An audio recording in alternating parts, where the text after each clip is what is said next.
And then we'll also be moving towards, well, what are some different approaches? How might we think about difficult conversations differently? What skills might it be helpful to engage in these moments? How can we take those moments that come up in difficult conversations that actually really throw us off and maybe react differently, react better, so that we kind of stay grounded, stay on our feet, and really feel more able to respond in the way that we might want to. So I cannot promise that this will make difficult conversations easy. I'm not sure I can make that guarantee, but what I certainly do hope is that what you're able to take away from this session is really a different menu, a different set of options for how you might engage in difficult conversations, so that you can feel just more confident and grounded when you're engaging in them. So I wanted to keep it brief. I'm more than happy to open it up for your questions, your observations, your comments, and maybe I'll hand it back to you for that, Gustavo. Yes. Yes, very interesting. Thank you, Sara. No, to have a framework, no, to make the conversation, and how you observe, how you discover what are the elements, no, during different kind of conversation that we have every day is essential. No, I always say that this kind of methodology is like that you have a magnifying lens, no, X-ray, that you can see things that were always there, but now you can see more clear. No, you will be aware of things that you wasn't aware before. No, and this is a great advance. And the investigation that you have made and your colleagues, it's very important in order to have this methodology. No. So I don't know, Alvaro, you have any comments, or there is any question from the group? Well, I should have some comments. I mean, planning conversations during a negotiation is a critical step that people have to take before the negotiation starts. So if you don't know your audience, if you don't know what they are thinking, what they might be thinking in a negotiation, I mean, you are going to be in trouble. So thinking ahead, looking at different scenarios is an excellent and a strategic disposition before a negotiation starts. And can I add one thing to that, Gustavo? Sure. I think these are all great points, and I think that one realization that I know I didn't have before I came to this work, but now I think is so important, is that you can actually prepare for difficult conversations, just as you can prepare for negotiations. Sort of as you were saying, Alvaro, there are ways to do work before you even kind of get to the table that can help you when you're in the conversation. Yes. Sara, there is also with us Eduardo Moane. He is our partner.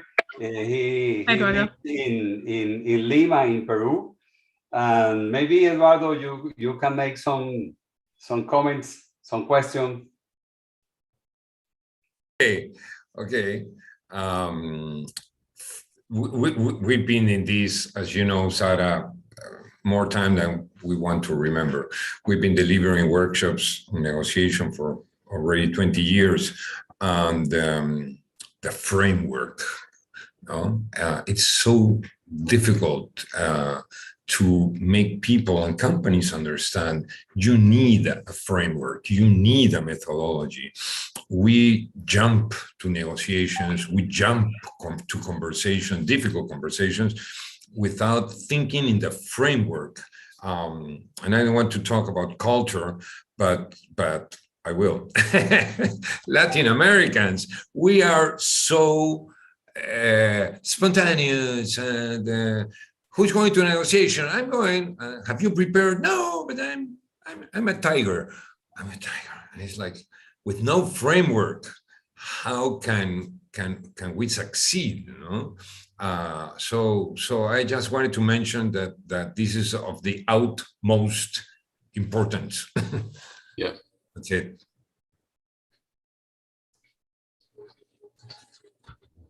Yeah, I think that's absolutely right, and I think it's very common. I think it's including for difficult conversations to I think what we often see in our work is that there are sort of at least two responses to difficult conversations. One is the sort of I'm a tiger response, and I'm going to go in and we're going to hash it out, and whatever happens will happen. A very different but also really common response is avoiding the conversation. Yes. You know, I don't know what's going to happen. I don't know how I will feel or what I will do. I don't want to find out. So I'm actually going to avoid it. And I think neither of those is really what we want to go for, right? That's not optimal. And it's not, maybe if we had the opportunity to coach ourselves, we wouldn't coach ourselves to do that. So I think it's really challenging and yes. Yeah. Yes, the cycle. I should speak with my wife or husband because I feel bad about this. But if I talk with her or him, probably things go worse. Then probably I shouldn't talk with him. But it's the cycle. And 3 years pass, the conversation is absolutely avoided, no, because of a lack of framework.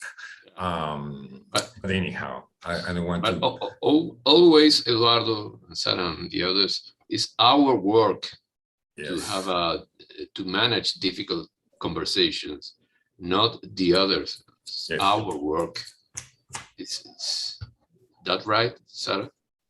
I think that's a really, really interesting point. Like there's a lot that we can control, you know, a lot of sort of internal work that we can do to develop, for instance, develop more curiosity about a conversation instead of sort of adverse, you know, adversarial attitude.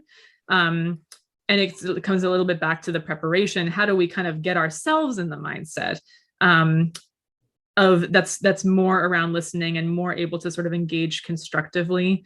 I think also, and this is one of the things that I think we talk about in the workshop, I think often when we come into difficult conversations, we sort of assume we know what the other person's going to say. Sometimes we're right, but oftentimes we actually don't really know. And so I think spending some time as you're preparing, sort of really sitting in the other person's shoes, looking at like, what does the world look like from their perspective, can be really almost surprising, like what you might realize in that process. And so I think that you're right, that there's a lot of work that we can do for ourselves to really build our skills, improve our mindset, and develop some curiosity about the other person, even if it's our spouse or like a really good friend or someone that we think we know really well. And so that we know what they're going to say, how to sort of take a step back from that and, you know, be able to enter the conversation, really able to listen. Yes, I've come into the conclusion after looking at negotiations here and there that there is not such a thing as an easy conversation. Mm. It's true. This one is not an easy conversation. Well, I think whenever you're negotiating, you know, how do we define negotiation? It's something that you are, you know, you're working out with someone, you're trying to persuade maybe. There's embedded in there is a difference in perspectives. And so I think whenever you have a difference in perspectives, it can be challenging, you know, and even if something doesn't really look like a negotiation at first, when we talk about difficult conversations, I think that's a real challenge of engaging in them. It's hard for all of us to just see the world differently. You know, we're as human beings, we'll talk a little bit in the session about some of the brain science behind that. You know, it is really hard to actually be open, you know, to someone's different view, especially if it's something that is really quite important to you. so it's not it's not something you can sort of change overnight. It really does take practice. But everyone can get better at difficult conversations. We all can improve, and there's always room for that. Sure. I was thinking, Sara, you have done a lot of research on mediation, and in our region, probably Ecuador has a lot of business mediation now with a U.S. chamber. Colombia has a huge experience on mediation. Let's talk about there are trillions of dollars lost in business conflicts, okay? And usually the entrepreneur makes the huge mistake of calling his attorney. With all due respect to my friends, I am also an attorney, but I got into this field and I forgot about the practicing law. But the attorney, as we know, is a confrontational professional, because it's usually, I'm generalizing, with that profile. Now, my question would be, because I worked in Dallas in the court with mediation, and the caucus is something you in the US use a lot. In these difficult conversations between entrepreneurs, you recommend, because if you put them together, it's like two bulls that are, so the caucus, which is something we're not acquainted in South America, because we distrust the mediator. If the mediator is talking with the other side, he must be doing something. No, but tell us about the caucus. How do you feel, and how good it is to separate them and have the conversation so they can steam out and come into the table?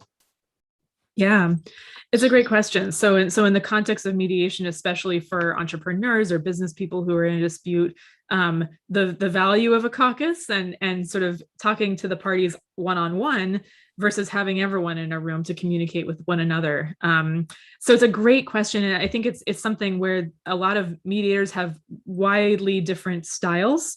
I know some mediators in, a commercial context, in a business context, but it's really important to keep everyone in the room. Like, joint session is really how you get the parties to talk to one another. Other folks feel, as you've articulated, that maybe the parties really aren't ready to be in the same room, and that there's value in sort of a third party, the mediator, who is neutral, to have a one-on-one conversation with them. And so I think that they both have benefits. I think one of the really powerful tools in mediation is having that neutral third party, because there may be trust issues between the parties.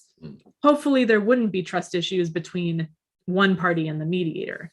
And then the mediator can kind of bridge the gaps. But I think that, it's interesting that a lot of mediations in the commercial context, in a variety of contexts, I know occur only in caucus, right? So there might be a joint session in which there's sort of opening statements, a little bit similar to the opening statements in a case. Yeah. And then the mediator really kind of engages in shuttle negotiation, talking with one party, talking with the other party, kind of bringing offers back and forth. So I think that's certainly one style that is more like negotiation. A very different style, and I know, like, I use this approach in small claims courts. So these are cases that are also commercial, but they're sort of low dollar amounts. Often my goal is to keep people in the same room as long as possible, and see what happens. Because I think that, one of the things as a mediator that I find is that I have to be open to surprises. I may come in with an assumption that these parties are ex-spouses, or they're it's a business divorce or something like that, and it's just not going to go well. And sometimes it doesn't. And sometimes there are things that actually come out during that conversation, especially if they haven't talked for a long time, that can surprise you. Anyway, I'm sort of rambling. It's a fascinating question. Okay. And a really, tough one. It would be nice to have statistics on how efficient is the everybody in the table versus the caucus, no? Like 80% of caucus get to agreement versus, that would be nice. But anyhow, I guess if you have everyone in the table, you can also resort to the caucus as soon as you see flying objects. Yes, that would be an indication that it may be time for a caucus. Well, I'll say one very quick story from a project, a consulting project that I'm working on right now with a court mediation program. So these are cases that come in through a court system and then are referred to mediation by the judge. And someone that we interviewed told us a story of two business executives, two co-founders of a company who were in a bitter dispute. It was and we're litigating. So the case had gone on for something like 10 years. Wow. They came to mediation, and this mediator had them, together. They had a joint session with everyone in the room. The case settled in 2 hours. Wow. And it was like what the mediator told us about this is that his feeling was that they actually hadn't been communicating effectively for 10 years at least. And so changing that pattern of communication from the really adversarial back and forth of the court system to something different was exactly what was needed. Wonderful. It's interesting. Great, Kisam. I don't know if someone here would like to make a comment, a question. Oliver, Arnulfo. Aprovechen. It's free of charge. Thanks again.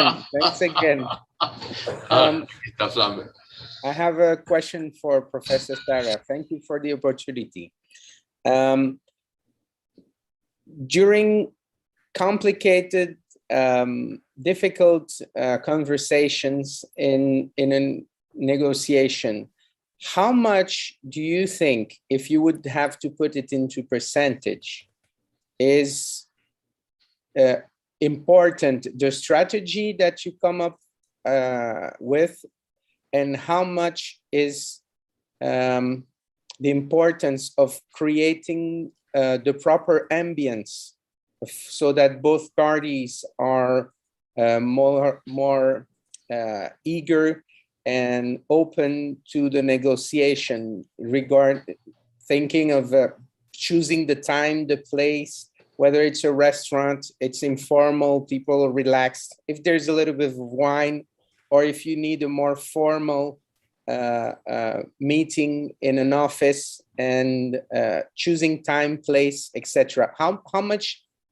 do you think that plays into the end result? Yeah, great question. So sort of strategy and ambiance. So sort of time, place, setting, setup, that sort of thing. Is that your question? Exactly. Yeah. That's a great question. I mean, I think that there are a number of ways to think about it. One of the things, so I know that Tuesday morning you'll be hearing from Jim Sebenius, and Jim Sebenius wrote a great book called 3D Negotiation. And one of the sort of dimensions of negotiations that he talks about is these sort of setup questions. How do you think about the setting in which you're negotiating, and how that will impact the outcome? So I think it's really, really important. And I might fold it into strategy a little bit. You might think strategically about where and how you would hold your negotiation. I mean, in the context of difficult conversations, one of the sort of things I think is really important to think about is, well, when might we have this conversation? If it's a conversation that's really important, maybe I want to choose a time when I'm not, coming home from an 8-hour day at work and the kids are being crazy and I'm exhausted. Maybe it would be better to take it on a weekend when we can both sit down, calmly and have no distractions, maybe over a meal. So I think, the when question or timing question is really relevant to difficult conversations. I think in negotiations more broadly, certainly the place can be really important. So, I mean, so one of the things that, you can imagine for business negotiations or even legal negotiations, instead of going to sort of one company's offices or the other, might there be some neutral ground in which you meet? So I think you asked for a percentage. So I want to make sure I answer your question, but I think it's hard to answer because I think that there are ways in which these setup questions can be really linked to strategy, you know, and thinking about what is best for the other party as well as for you. I do think that one thing that unites those things, though, is that you know, I always say the secret weapon to negotiation is preparation, which I know I've already said a couple times. So I think that both of these things, sort of the substantive strategy, what you might say or suggest, and the what, the where, when, how sort of questions are really things to think about ahead of time strategically. So yeah, this might be a cop out, but they're both quite important. Thank you. You're welcome. Thanks for the question.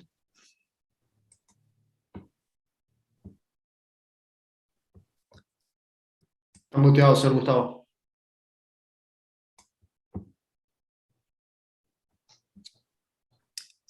I think I see a question in the chat. ¿El micrófono? Hay una pregunta en el chat. Yes, I was talking about the question. We're on the same page. Okay. Okay. Have you read it? Yeah, so it looks like the question is, how do you handle negotiation where the other party has a unique position and they don't want to give any room to negotiate? So the question, I think if I'm understanding correctly, is how to approach a negotiation where it doesn't seem the other party wants to negotiate. Yeah, so I think that's a really big challenge.